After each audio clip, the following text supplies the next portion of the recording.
बिस्मिल्लाहिर्रहमानिर्रहीम। अस्सलाम वालेकुम वरहमतुल्लाहि वबरकातुहू। एक लफ्ज़ आपने सुना होगा हिकमत और तिब के अंदर, और तबीब हज़रात इसको आमतौर पर इस्तेमाल करते हैं, सूए मिजाज। अब सूए मिजाज होता क्या है? तो सबसे पहले तो देखें जी, सू ये अरबी ज़ुबान का लफ्ज़ है जिसका मतलब है बगाड़ पैदा होना, बदल जाना, उसमें कोई ख़राबी आ जाना।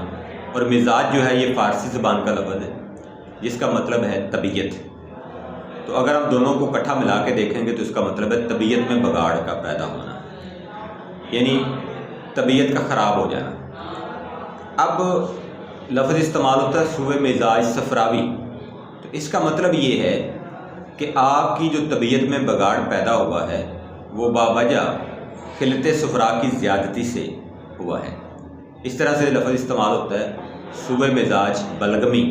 तो इसका मतलब है कि आपका जो मिजाज ख़राब हुआ है, आपकी जो तबीयत ख़राब हुई है, ये बलगम की ज़्यादती की वजह से हुई है। इस तरह से दमवी, और फिर जो सूए मिजाज जो है वो सुदावी है।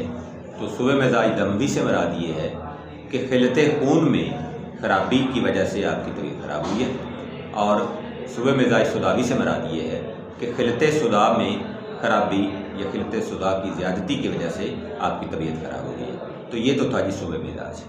अब चूँकि ये एक ही खिल्लत में ज़्यादती है, यानी मिजाज या तबीयत के अंदर ख़राबी है, तो इसका इलाज भी उसी हिसाब से किया जाएगा। Thank you ji.